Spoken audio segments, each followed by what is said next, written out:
12 మ్యాచ్లు ఈ స్టేడియంలో జరగనున్నాయి. వారం రోజులు జరిగే పోటీల్లో 8 లీగ్ మ్యాచ్లు, 3 ప్లే ఆఫ్లతో పాటు ఫైనల్ మ్యాచ్ ఇక్కడే నిర్వహిస్తున్నారు. ఈవేళ మధ్యాహ్నం రాయలసీమ, వైజాగ్ లయన్స్ టీంలు పోటీ పడతాయి. సాయంత్రం అమరావతి రాయల్స్, భీమవరం బుల్స్ జట్లు తలపడనున్నాయి. సినీ నటుడు రామ్ చరణ్ ఇవాల్టి మ్యాచ్ కు ముఖ్య అతిథిగా రానున్నారు. ఇటీవల విడుదలైన పెద్ది సినిమాలో రామ్ చరణ్ క్రికెట్ ఆటగాడిగా కనిపించడంతో క్రేజ్ నెలకొంది. మంగళగిరి నియోజకవర్గంలోని పాఠశాల విద్యార్థులు మ్యాచ్ను చూసేందుకు ఉచిత పాసులు అందజేశారు.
గుంటూరు జిల్లా మంగళగిరిలోని cricket stadium Andhra premier league పోటీలకు సిద్ధమైంది. 5వ సీజన్ ఏపీఎల్కు సంబంధించి చివరి విడత మ్యాచ్లు మంగళగిరి స్టేడియంలో జరగనున్నాయి. ప్రముఖ నటుడు రామ్ చరణ్ ప్రారంభ మ్యాచ్కు రానున్నట్లు ఏసీఏ వర్గాలు తెలిపాయి. మ్యాచ్లు తిలకించేందుకు పాఠశాల విద్యార్థులకు ఉచితంగా పాసులు అందజేశారు. రాజధాని అమరావతి ప్రాంతంలోని మంగళగిరిలో ఆంధ్ర క్రికెట్ అసోసియేషన్ నిర్మించిన క్రికెట్ స్టేడియం పూర్తి స్థాయిలో అందుబాటులోకి వచ్చింది. పుష్కర కాలం పైగా సాగిన పనుల్ని కూటమి ప్రభుత్వం పూర్తి చేసి ఆంధ్ర ప్రీమియర్ లీగ్ మ్యాచ్ల కోసం సిద్ధం చేసింది. ఆధునిక హంగులతో అంతర్జాతీయ ప్రమాణాలతో మ్యాచ్ల నిర్వహణకు సిద్ధమైంది. ఈ స్టేడియంలో 25,000 మంది ప్రేక్షకులు కూర్చునేలా గ్యాలరీలు నిర్మించారు. ప్రస్తుతం ఆంధ్ర ప్రీమియర్ లీగ్ 2026 సీజన్ 5లో 12 మ్యాచ్లు ఈ స్టేడియంలో జరగనున్నాయి.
వారం రోజులు జరిగే పోటీల్లో 8 లీగ్ మ్యాచ్లు, 3 ప్లే ఆఫ్లతో పాటు ఫైనల్ మ్యాచ్ ఇక్కడే నిర్వహిస్తున్నారు. ఈవేళ మధ్యాహ్నం రాయలసీమ, వైజాగ్ లయన్స్ టీంలు పోటీ పడతాయి. సాయంత్రం అమరావతి రాయల్స్, భీమవరం బుల్స్ జట్లు తలపడనున్నాయి. సినీ నటుడు రామ్ చరణ్ ఇవాల్టి మ్యాచ్కు ముఖ్య అతిథిగా రానున్నారు. ఇటీవల విడుదలైన పెద్ది సినిమాలో రామ్ చరణ్ క్రికెట్ ఆటగాడిగా కనిపించడంతో క్రేజ్ నెలకొంది. మంగళగిరి నియోజకవర్గంలోని పాఠశాల విద్యార్థులు మ్యాచ్లు చూసేందుకు ఉచిత పాసులు అందజేశారు. ఈ అంశంపై మరిన్ని వివరాలని లైవ్ లో అందించడానికి కొండలరావు సిద్ధంగా ఉన్నారు. కొండలరావు, ఏపీఎల్ మ్యాచ్ కు సర్వం సిద్ధమైంది, వివరాలేంటి?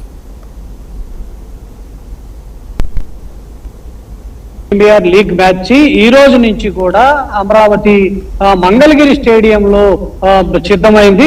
ఇక్కడ కూడా మంగళగిరి స్టేడియం సర్వంగా సుందరంగా కూడా తీర్చిదిద్దిన పరిస్థితి ఉంది. అయితే ఈ రోజు ప్రారంభ మ్యాచ్ కి గ్లోబల్ స్టార్ రామ్ చరణ్ కూడా ఈ రోజు రానున్నారు. దీంతో పాటు ఏదైతే సంగీత దర్శకుడు ఎస్ఎస్ తమన్ కూడా ప్రత్యేకంగా సంగీతంతో కూడా ఆవరించనున్నారు. ఇప్పుడు మనం మంగళగిరి స్టేడియంలో ఉన్నాం. ఇక్కడ చూడొచ్చు ఈ స్టేడియం అంతా కూడా సర్వంగా సుందరంగా తీర్చిదిద్దుతున్న పరిస్థితి. ఏదైతే ఏసీఏ అధ్యక్షుడు మంగళగిరి ఏసీఏ అధ్యక్షుడు ఏదైతే విజయవాడ ఎంపీ కేశినేని శివనాథ్ ఆధ్వర్యంలో కూడా మంగళగిరి స్టేడియం సర్వంగా సుందరంగా తీర్చిదిద్దారని చెప్పొచ్చు. ఈ రోజు నుంచి ప్రారంభమై ఈ నెల 30 వరకు కూడా సెమీఫైనల్స్ మ్యాచ్ కావచ్చు, ఫైనల్ మ్యాచ్లు కూడా ఇక్కడ జరిపేందుకు కూడా అన్ని ఏర్పాట్లు చేసిన నేపథ్యం ఉంది. మొదటగా ఏదైతే ఆంధ్రప్రదేశ్ ప్రజలు ఎప్పుడెప్పుడా ఎదురు చూస్తున్నటువంటి ఏపీఎల్ మ్యాచ్లకు సంబంధించి కూడా దాదాపు 25,000 మంది కూర్చునే విధంగా కూడా ఇక్కడ సీటింగ్ కెపాసిటీ ఏర్పాటు చేశారు. దీనికి సంబంధించి కూడా ఇప్పటికే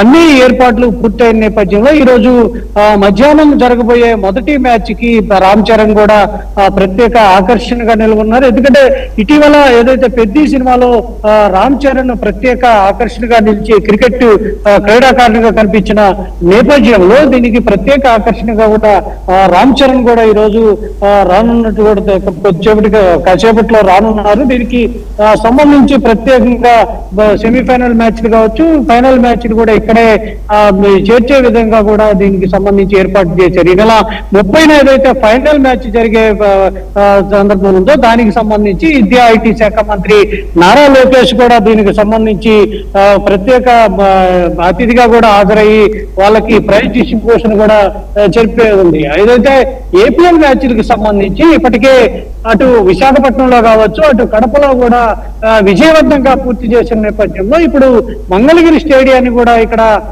తయారు చేసి ఏదైతే విజయవాడ ఎంపీ ఏసీఐ అధ్యక్షుడు కేశినేని శివనాథ్ ఆధ్వర్యంలో ప్రత్యేకంగా ఏర్పాట్లు చేసి దీనికి సంబంధించి మ్యాచ్ ఆడేందుకు కూడా అన్ని ఏర్పాట్లు పూర్తి చేసిన నేపథ్యం ఉంది. దీనికి సంబంధించి ఏదైతే ప్రత్యేకంగా పాఠశాల విద్యార్థులు కావచ్చు, కాలేజీ విద్యార్థులు, గవర్నమెంట్ స్కూల్లో చదివే పాఠశాలలు కావచ్చు, గవర్నమెంట్ కాలేజీ విద్యార్థులకు ప్రత్యేకంగా ఫ్రీ పాస్లు ఇచ్చారు. మొదటగా ఏదంటే గ్రామీణ ప్రాంతాల విద్యార్థులకి అవకాశం ఇచ్చే విధంగా కూడా దీన్ని ఏర్పాటు చేశారు. దీనికి సంబంధించి కూడా ప్రత్యేకంగా విద్యార్థులను ఆహ్వానించి ఈ రోజు మ్యాచ్ కాబట్టి 30 జరిగే ఈ మ్యాచ్లు అన్నిటికీ కూడా వీక్షించే విధంగా కూడా అన్ని ఏర్పాట్లు చేశారు. దీనికి సంబంధించి ప్రత్యేకంగా బహుమతులు కూడా కొన్ని బహుమతులు కూడా ఏర్పాటు చేశారు. అప్పాజీ బైక్ కావచ్చు, ఏదైతే మ్యాన్ ఆఫ్ ది మ్యాచ్ కావచ్చు, మ్యాన్ ఆఫ్ ద సిరీస్ సంబంధించి కూడా కొన్ని ఏదైతే ప్రత్యేక ఆకర్షణగా నిలిచేటువంటి బహుమతులు కూడా రెడీ చేసిన సందర్భం ఉంది. దీనికి ఈ రోజు ప్రారంభమయ్యే ఈ మ్యాచ్ లో ఏదైతే రామ్ చరణ్ ప్రత్యేక ఆకర్షణగా నిలిచే విధంగా కూడా ఏర్పాటు చేశారు. మధ్యలో అంటే మ్యాచ్ కి ఒక 45 నిమిషాల గ్యాప్ ఉండటంతో దీంట్లో ప్రత్యేక ఆకర్షణగా మ్యూజిక్ డైరెక్టర్ తమన్ బృందం ప్రత్యేకంగా కూడా ఏర్పాటు చేసిన నేపథ్యం ఉంది. ఇప్పటికే అటు వైజాగ్ లో కావచ్చు, ఇటు కడపలో ప్లేయర్స్ అందరూ కూడా ఇది 1-1:30 కల్లా స్టేడియం కి చేరుకునే విధంగా బస్సుల్లో వాళ్ళు ఏర్పాటు చేశారు. సాయంత్రం అయితే 4 లేదా 4:30 ఈ కార్యక్రమం మొదలయ్యి మొదటి మ్యాచ్ టాస్ చేసి ప్రారంభించే విధంగా, అంటే నైట్ మ్యాచ్ కాబట్టి నైట్ వ్యూ కూడా ఫ్లడ్ లైట్లు ఈ మధ్య కాలంలోనే 4 అధునాతన టెక్నాలజీకి సంబంధించి ఫ్లడ్ లైట్లు కూడా ఏర్పాటు చేశారు. ఏదైతే నైట్ మ్యాచ్ కాబట్టి దీనికి సంబంధించి స్టేడియం కూడా ప్రత్యేక ఆకర్షణగా ఇప్పటికే సీటింగ్ కెపాసిటీకి సంబంధించి సీట్లు కావచ్చు, ప్లస్ ప్రేక్షకులు వచ్చే విధంగా కూడా ప్రత్యేక ద్వారాలు కూడా ఏర్పాటు చేశారు. వీటన్నిటికి సంబంధించి ముఖ్యంగా విజయవాడ ఎంపీ కేశినేని శివనాథ్ ప్రత్యేకంగా దగ్గరుండి ఈ సౌకర్యాలన్నీ ఎలా ఉన్నాయనే దాని మీద కూడా ఆరాధిస్తున్న నేపథ్యం ఆయన దగ్గరుండి పర్యవేక్షణ అయితే చేస్తున్నారు ఈరోజు. Right, thank you Kondalarao.